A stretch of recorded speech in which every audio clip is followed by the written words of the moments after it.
All right. Hey there. How are you doing? We're up to the Renaissance. So we're in the Renaissance, and we're starting to get a little bit of different thinking going on. All right.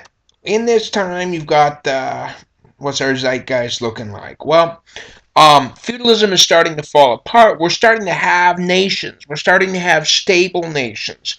We're starting to have people thinking that they belong to a country. I mean, a sense of identity. Europe is beginning to divide into what it might look like today. This is somewhat, okay?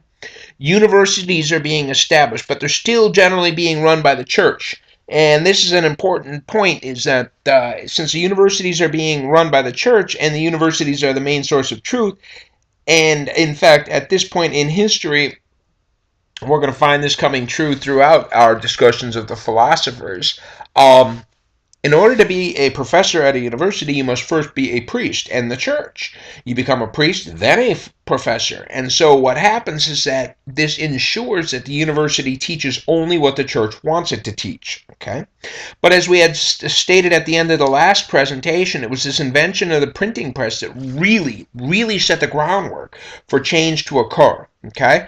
But the church is starting to lose a little bit of power. They're starting to there's competition. There's a lot of things that people are finding now that it's acceptable to look at the world, now that we can use rationality instead of just faith. All of a sudden we're starting to find all kinds of inconsistencies between what the church says and what we're seeing. At the same time, the world is expanding. This is the age of exploration, the golden age of exploration, and they're starting to discover all kinds of different people with all kinds of different beliefs, and they're not all Christian by any means, and they're finding maybe there are other ways to think. Okay, and so we find that this notion, there's this shift in interest from understanding God to understanding the human experience. So, so there it is. Around 1450 to 1600, it's really hard to say when the Renaissance began because it was just a gradual shift. At some point, it became obvious that something major had happened, but the changes that had occurred were so gradual that even looking back across with hindsight as in our advantage, we still can't tell exactly when the Renaissance began. It was just a slow buildup. But Europe shifted from God-centered to human-centered throughout this time period, which is it's not terrible if for the church, because if God existed, as we said previously, he exists in nature, and therefore by studying nature you study God. Okay, and again, this is not terribly inconsistent with the church, but humans have more than just souls. They have more than just faith, right? They have sensory systems, they have reasoning powers, and God gave us this stuff for a reason. And so here we've got a map. I told you I'm a map freak. Here's a nice map of Europe in the Middle Ages, or at this point at the beginning of the Renaissance. We can see some similarities, some overlap between what we're familiar with, but some of this stuff is just crazy. You know, look at that. The Novgorod. I've heard of Novgorod, but the Republic of Novgorod? I don't know. I'm going to have to go check that one out as soon as I finish this up, okay? Um, some similarities, some overlaps, but we can see a definite division between these countries. Before this point, there was really no divisions because it was all either Rome or the Holy Roman Empire or Byzantium. All right, it was just all right. There was not really these distinctions at that point. And so humanism is this intense interest in human beings. Okay, these questions of how do we think, behave, and feel. See, before this time, the only thing that mattered was God and a better understanding of God. I mean, you don't, as we said earlier, you don't matter, but even nobody mattered. I mean, at best, you were nothing more than a vessel to discover God. That's it. So you were being once, in particular, with the decline of feudalism, the people began to say, for example, own their own land. Oh my God, you own your own land, therefore you vote. Really? Holy crap, you vote. If you vote, you exist. You have purpose, you have meaning, right? And so there's questions of how do we think, behave, feel, not just what is God. Okay. What are our capacities? And it's quite an interesting shift that we would have here to emphasize you as an individual, you as a human being. Okay? And so in this Renaissance humanism, what were the major themes? Well, number one, individualism. What a surprise. I mean, here in the West, of course, if you ever take your cultural psychology course, you'll find one of the major themes that's going to arise. I mean, not one of, the major theme that's going to rise is that Western cultures tend to be more individualistic, Eastern cultures tend to be more collectivistic. Okay? And it is this individualism that we have in the West arose here during the Renaissance because matter. You are separate from the other people around you. You can make a difference. Okay? Quite a period of optimism here if you matter all of a sudden. There was also a lot of push for a personal relationship with God. Again, it was very troubling that the church, the Bible was written in Aramaic, probably translated into Greek. I don't know. Okay, it was probably in some monastery somewhere where you're never going to see it, even if you could somehow read was.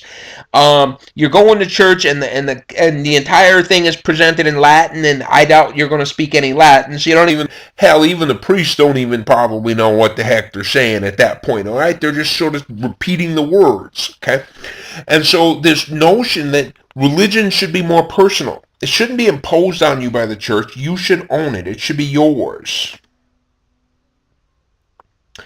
There was also a lot of interest in the classical works, okay? And we're not talking, see, with scholasticism, remember what happened was they took the Aristotle, well, throughout that they tried to remove the Islam and shove it in with Christianity and make it work together. And remember, there was an interest in Aristotle and the other early philosophers only in as much as they served the church. Okay. Well, now there's an interest in this work that's not an interpretation, not what the scholasticism had done, but we want to know about it untainted by the church. We want to know the original. They wanted to find out who wrote this stuff. Okay. And so there was a Platonic Academy that was established in Florence in 1462. So there was a new rise in Plato's and studying Plato as a philosopher. Okay. At the same time, there was a bad attitude towards Aristotle, and that was mostly not because of Aristotle per se, but because what the church had done in scholasticism. It had merged, scholasticism had merged Aristotle with Christianity so deeply that, I mean, you have to follow the Bible to be a Christian, and you have to follow Aristotle to be a Christian. That's it. If you don't believe in those two books and follow those two books, you're not a Christian. Okay. They used passages from Aristotle often to settle theological disputes, all right? And they are, these thinkers said, look, I mean, Aristotle was a human being. How the heck can you use Aristotle to settle theological disputes? He's just a man, a fallible human being. He's not a god, so how can you use him to settle those debates? And so we get to some of these Renaissance humanists, and we find somebody like Petrarch, and he hated scholasticism, and he said, look, these classics, these works of these philosophers, they're works of human beings, okay? They are human creations. Religion is too academic. We need to make it more personal, okay? We can change the world. We can make the world better. You can make the world better because God gave you potential, okay? By actualizing the potential God has given us. Does that sound like Abraham Maslow? Yeah, Abraham Maslow. By actualizing the potential God has given us, we can change the world, okay? And this is an interesting point because that is what Abraham Maslow's hierarchy of needs ultimately comes down to, okay? Mirandola, what the heck? Oh, I think I put this one on because I like this. I like this. Angels are perfect and do not need to change. Animals are bound by their instincts and cannot change. Only humans are capable of change. I love this. And we can choose to exercise our brutish instincts, or we can exercise our rationality and become angelic. I don't know what's the point, but I love that. That's just so cute. Only humans can change. All right. Now along comes Erasmus, Desiderius Erasmus. Okay. He's around and he's criticizing a lot. At this point the Catholic Church had gotten so. All right. Let me see this. Let me describe this very briefly. The church had gotten to this point where it was an economic powerhouse, and in fact, the Pope at this point, it was right either before or after Erasmus. It doesn't really exactly matter, but he built St. Peter's Basilica up in the Vatican. Now, this is a major thing. I mean, of course, the Pope thought that this was expressing his love for God, right? The bigger, the better, the grander. And so what happens is it was expensive. And he didn't have enough money to pay for it. So he had to come up with unique sources of income. And so they created this thing called indulgences. And indulgences were a trick where, say for example, in Catholic thinking, after your death, you can either go to heaven or hell. But if you're on your way to heaven, you're not going to get there unless until you stop first in something called purgatory. In purgatory is a way station, is a temporary place you go to. The length of your stay in purgatory is based on the sins on earth. Okay, so if you've had more sins on earth, you spend more time in purgatory before you can go out. But says these Catholic people trying to pay for the St. Peter's Basilica, among other expenses, of course. They said, look, if you pay these things called indulgences, we can shorten your time, or heck, we can even shorten the time of one of your loved ones in purgatory. So if your loved one is in purgatory, if your loved one died last year and you wish that your loved one was in heaven, but we can spring them from purgatory. All you got to do is pay us, okay? And so they had these different ways that you could get this done. One of the most famous is they would go and have artifacts, not artifacts, but what's the word? Relics, holy relics. And it would be like, if you pay me one gold piece, you can look at the holy relics, and that will spring 1 year from purgatory. Sweet. If you pay me 2 gold pieces, you can touch the holy relics, and that will get you 2 years out of purgatory. Aha! And so they had increasing levels that you could spend. In other words, the more money time you could get out of purgatory. And when they were building St. Peter's Basilica, it was in the process of being built. They had this technique, and again, the details elude me, but a true believer would climb the stairs on their hands and knees, but for every step you climbed, you had to pay money. See, the higher you would climb, the more purgatory you'd be released from. But you needed to, each step you would climb would be an increasing cost. So the first step might cost you 1 gold piece, the second step might cost you 2 gold pieces, etc. And it's a building thing, but yet, if you loved your mom, right?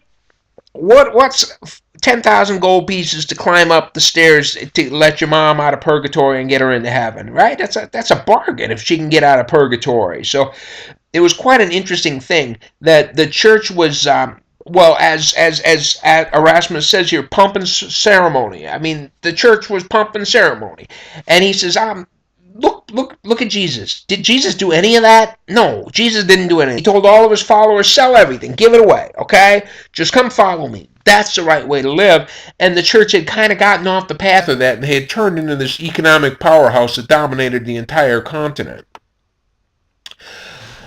Along about this time comes a simple Christian Catholic priest named Martin Luther. And Martin Luther was particularly troubled. There was an old quote that says, Erasmus laid the reformist egg and Martin Luther hatched it. I think that was it, the quote. It was something pretty similar to that. Erasmus laid the Reformation egg and Luther hatched it. Whatever. And so Martin Luther was really mad at the church. He really thought it was not right. There were so many things that were wrong. So according to tradition, he nails these 95 theses to the church at Wittenberg in Germany, and they were basically complaints about the church. And it was this moment which is in historically thought to be the beginning of Protestantism. Okay, so Luther was kicked out of the church. Okay, but his movement turned pretty big. It turned into Protestantism. Okay, it denied the authority of the Pope. The Pope is just a human being, says Martin Luther. Okay, according to him, every individual has a right to interpret the Bible. This Bible is yours. You own it. You interpreted it. And he did just about the most unthinkable thing possible. He translated the Bible into German. See, now, he didn't just translate it into German, because in German they have two kinds of German. They have High German and they have Low German, okay? He translated it into Low German. In other words, street level, gutter talk, all right? The talk that the people in the streets use, okay?